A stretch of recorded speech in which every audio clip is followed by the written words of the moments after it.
ज़्यादा वाइड कर दिया था। अब देखिएगा, ये छोटा सा ऐसे सर्कल बनाना है और ये ढलान बाहर निकालनी है और शेप ऑफ मून ये ऐसे छोटा करके आपने लिखना है। इसी तरह आपने फे को भी छोटा सा सर्कल बनाना है और शेप ऑफ बोट अपनी असल हालत में रहे।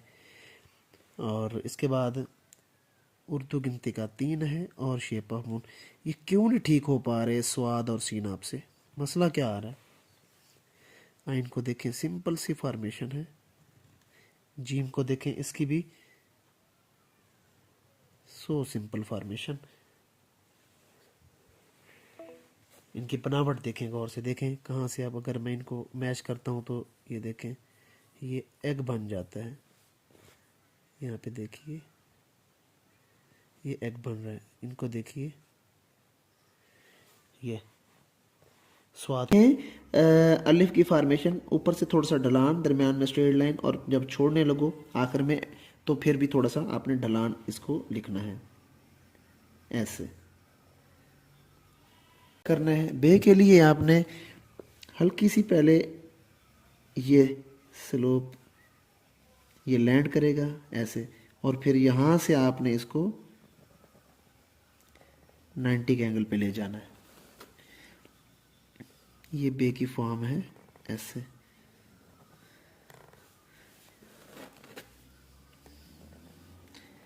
यूं। तो उसके बाद है स्वाद, ये सीड ऑफ एप्पल है, इसकी प्रैक्टिस करवाएं। अब ये कुछ बच्चे यूं आगे चले जाते हैं तो यहाँ पे ऐसे यूं कर देते हैं, ये गलत है। सीड ऑफ एप्पल के साथ नीचे बिल्कुल आपने क्लॉकवाइज शेप ऑफ मून लगाना है। ये देखिए, ये सीन के साथ क्या करना है, उर्दू गिनती का 3 और क्लॉकवाइज शेप ऑफ मून।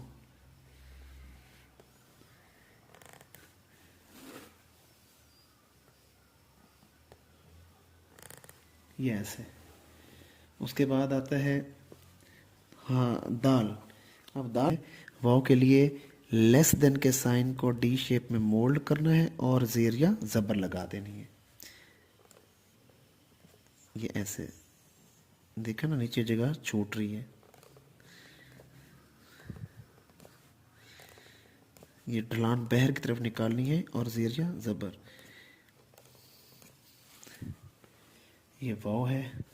दाल भी इसी तरह होगा। ये नीचे जगह छूट रही है। सीन को आप दोबारा देखें, ये उर्दू गिनती का 3 और clockwise shape of moon. Urdu गिनती का 3 then clockwise shape of moon. Seed of apple then clockwise shape of moon. और अकेला शेप ऑफ मून लिखोगे नून बन जाएगा। ये देखिए नून या नून गुना।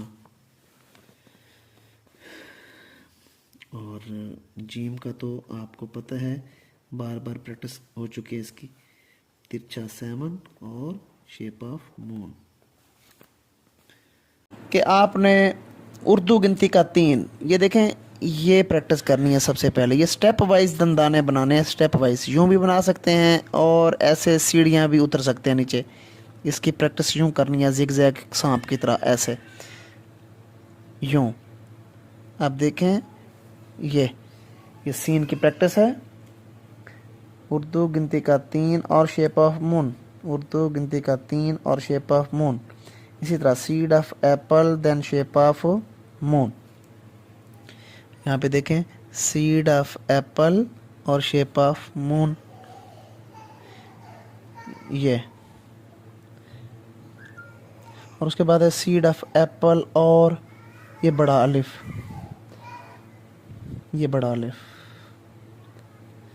ऐसे प्रैक्टिस आपने करनी है। उर्दू गिनती के 3 की ज़्यादा से ज़्यादा प्रैक्टिस करनी है। और उसके बाद तिरछा 7 देन शेप ऑफ मून।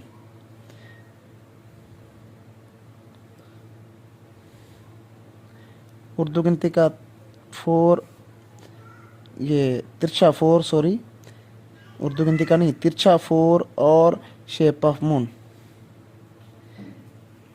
तिरछा फोर और शेप ऑफ मून, ये देखें ये हमजा की तरह तिरछा फोर, ऐसे तिरछा फोर और शेप ऑफ मून।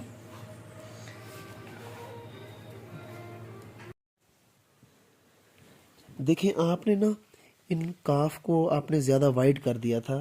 अब देखिएगा ये छोटा सा ऐसे सर्कल बनाना है और ये ढलान बाहर निकालनी है और शेप ऑफ मून ये ऐसे छोटा करके आपने लिखना है। इसी तरह आपने फे को भी छोटा सा सर्कल बनाना है और शेप ऑफ बोट अपनी असल हालत में रहे। और इसके बाद उर्दू गिनती का 3 है और शेप ऑफ मून। ये क्यों नहीं ठीक हो पा रहे स्वाद और सीन आपसे, मसला क्या आ रहा है? आइन को देखें सिंपल सी फॉर्मेशन है। जीम को देखें इसकी भी सो सिंपल फॉर्मेशन। इनकी बनावट देखें गौर से, देखें कहाँ से। अब अगर मैं इनको मैच करता हूँ तो ये देखें ये एग बन जाता है। यहाँ पे देखिए ये एग बन रहा है। इनको देखिए ये स्वाद को भी आप देखें। सीड ऑफ एप्पल को लिखना सीखें अच्छे से। ये देखें ये सीड ऑफ एप्पल है ना, यहाँ पे ऐसे इनकी ऐसे प्रैक्टिस करें जिस तरह आप मोहम्मद के ऊपर सल्लल्लाहु लिखते हैं ना, ऐसे। ये इसी को फिर आपने पूरे हर्फ के अंदर लेके जाना है। देखा करें कहाँ से शुरू कर रहा हूँ, कहाँ पे ख़त्म कर रहा हूँ। इस चीज़ को फोकस रखें बार बार, इंशाल्लाह बहुत इम्प्रूवमेंट आएगी। थोड़ी सी तवज्जो की ज़रूरत है आपको। ये तिरछा सी है और ये शेप ऑफ मून है। नून और लाम के लिए देखें ये एक सिरा इसका ऊपर है और एक नीचे है। ये आपने ऐसे बनाने हैं। ये प्रैक्टिस आप अभी करके दिखाओ मुझे।